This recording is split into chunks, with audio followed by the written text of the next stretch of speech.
Hey guys, and welcome to another brand new video. In this video, we actually have some cool news and brand new big games actually kind of coming out over here. We're seeing a lot of big leaks too as well. Apparently now, when it comes to one of the biggest video game producers ever, we also have some pretty good PlayStation 5 news. We have some brand new sales going on. We also have some proper sales for actual retail plays, and as well, just a lot of kind of also concerning things all going on throughout today. We have a lot of just random bits and pieces of news going on. So hope you guys will stay tuned, relax, and enjoy. Make sure you guys are subscribed, notifications on, Twitter and Twitch room down below if you guys want to follow, Target, Amazon links too. And like I said, we have some pretty interesting news because today has been, in all honesty, a little bit of a, and kind of disappointment. So in case you guys have had a chance to see, we saw the state of play as of today. I made a video on it before, and just a lot of folks are not really happy. And I kind of feel this kind of goes in times into with almost every big video game company, think Nintendo Direct. They had a really big issue where there just wasn't any really good news. They had the chance to release the Breath of the Wild. It was $70. It's cool the game's coming out, but there really wasn't anything else.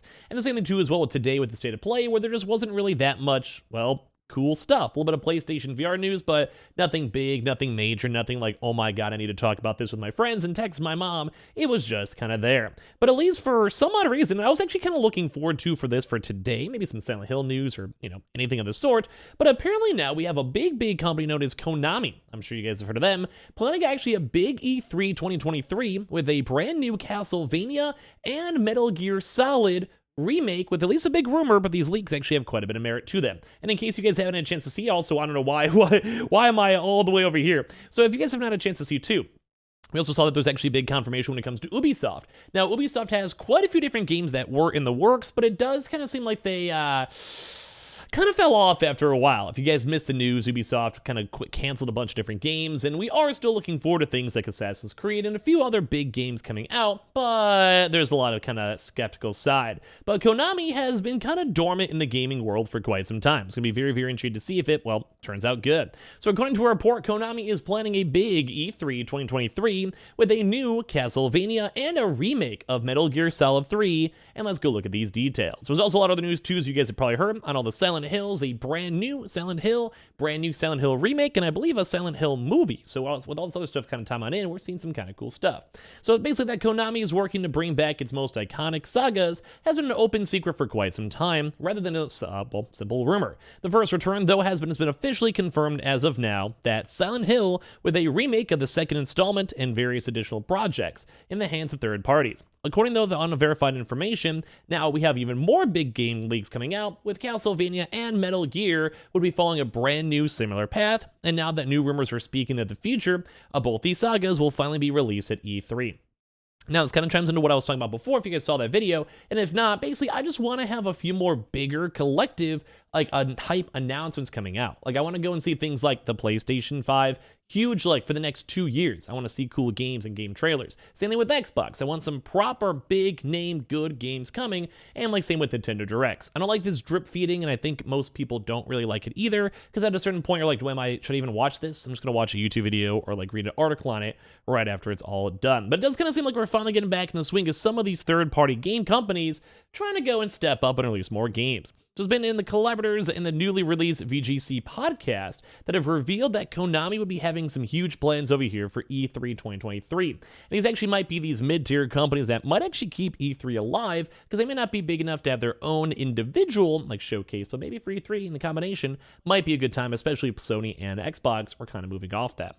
So the Japanese company could ring in the bell at the summer fair by unveiling a brand new Castlevania game. If you guys also seen the Netflix show, went on pretty good, and as well as expected, their remake of Metal Gear Solid 3. The information continues to explain that Konami would not be very clear about what to do with the previous installments of the Hideo Kojima saga, so they basically try their best to use this remake now to then go and judge and see what people are interested in, what people are curious on, and everything in between. So Metal Gear Solid 3 is also the biggest rumored remake. There has been some rumors for the very first Metal Gear Solid to be remade too as well, so I'm kind of intrigued on them doing the third one first. It is kind of a little bit more of a niche one. I would actually love to see the remake of the original Metal Gear, and then it would make sense to have a 2, 3, 4, 5, afterwards for that. So is the project being in the hands of Virtuous, according to various sources, and a large developer company based in Shanghai in China that has worked on projects very well. So basically valid as the adapters of Dark Souls Remastered and The Outer Worlds for the Switch remake. So I'm not really going to go into home for someone who's making some Nintendo Switch remakes. I'm sure you guys would agree. But they've made games before, and they've made kind of, I guess I would say probably AAA. I guess like a Dark Souls would probably be a little bit more on the AAA side at this point. Like technically indie company, but like big name, big known project, I guess.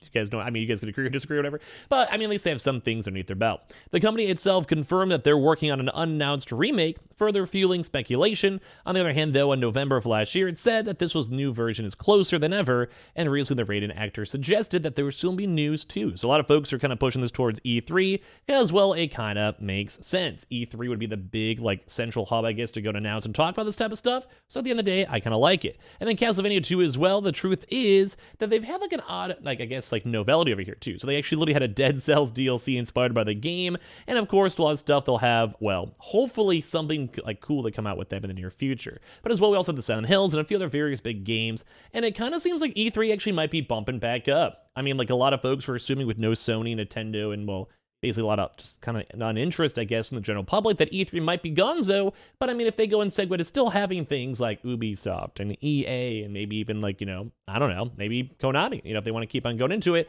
they might actually have a chance of surviving longer term, plus with doing demos and everything else, might actually turn them around. We'll have to go and see. Now, we also have some very other intriguing news over here too. Number first and foremost, if you guys do care about the DualSense controllers, they actually are now widely available. So instead of them only being on the PlayStation Direct, you guys can now go pick them up on, say, Amazon.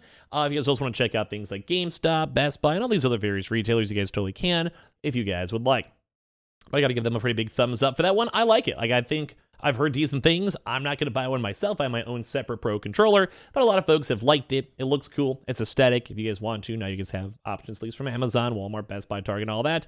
Do as well. And all the reviews have been good. Like, people like it. It's just $200, so it's kind of a lot of money if you go think about it at the end of the day. But yeah, all around pretty cool. We also have a pretty good PlayStation sale going on in case you guys are curious. So some of the bigger AAA games are now coming out over here. So say I'll give you guys the list over here. But right now, if you guys don't want to drop the $70, and I'm not really sure why they're doing such a big like proper sale going on, but here's some of the best games out here. Number one, The Last of Us Part 1 with the remake is actually at $50, which, as you guys probably know, with the TV show kind of coming out still, not the world's worst thing to go and have. I'd probably give that a pretty good thumbs up. So check that on out, worth $50. Good game if you're watching the show or have not checked out the show yet. Probably worth a good time to do it. Gran Turismo 7 as well, $40 for some Best Buy, Amazon, GameStop floating around. Demon Souls at $30. I've sometimes seen it pretty cheap, so it's kind of whatever. Spider-Man Miles Morales Ultimate Edition, though, for $40. Definitely worth it, especially with the new Spider-Man coming out soon. Probably worth swinging on up if you guys got it. For Returnal 2 as well, $30 with the PC release. Kind of makes sense. Horizon Forbidden West at $40. If you guys want to maybe pick it up, though, for the PlayStation Plus Premium, might be a better option for that if you guys are quick gamers, although it is a long game. Ghost of Tsushima Director's Cut at $30. Fantastic game. Uncharted Legacy of Thieves Collection, $20 too as well, and all those have some pretty good sales too on top of that one. Now, we also had some pretty cool news when it comes to, say, when it comes to the Japanese. So PS5 records are still doing fantastic with 2.5 million sold since launch, and although Hogwarts Legacy is still beating out almost all these games, it does seem like the stock situation, even in Japan, is equalizing out. So as the PS5 stock situation has less of an effect on consumers' ability to purchase the system, sales of the console have actually now continued to grow in, well, Japan. So it's now topped the region's hardware sales chart for 5 weeks in a row. Insanely good news, especially because we've just been on that, like, play with PS5, live with PS5, whatever promotion going on over there, and Japan's been going pretty solid. So in case you guys do want to go and check it out or just kind of curious on the information, it seems that the PlayStation 5 globally is making a good push. We have Hogwarts Legacy over here, around 37,000 physical copies. Pretty good, so I'll have to go and stream that pretty soon. We have Wild Hearts 2 as well, which also kind of fits the Japanese theme.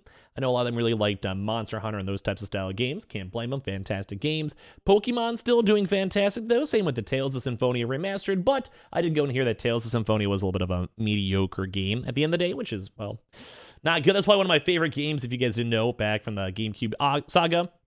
Splatoon 3 somehow still being like the number one, set like 4 million copies, and all the other various things like Mario Kart Deluxe, Minecraft, etc., etc. You guys can see the hardware charts actually did have the PlayStation beat out the Switch on both the normal PlayStation 5 at 75,000 units, fantastic, and the PlayStation 5 Digital Edition as well, also over there, well, just getting at 13,000. And you guys can also kind of see that the Xbox is only at around 6,500 total, I'm not sure why it's so low. I'm not sure, just they're just not churning them out in Japan. I'm not sure why, but it's always intriguing information to see where they're at as of now, with 79 2DS is also selling for some odd reason. So give me your thoughts and comments down below. I'll have some more videos all throughout the next few days, so be on the lookout for that. Make sure you guys are subscribed with the notifications on. Leave a like, Twitter and Twitch stream down below, and everything else all in between. I appreciate you guys all so much here for watching in the first place.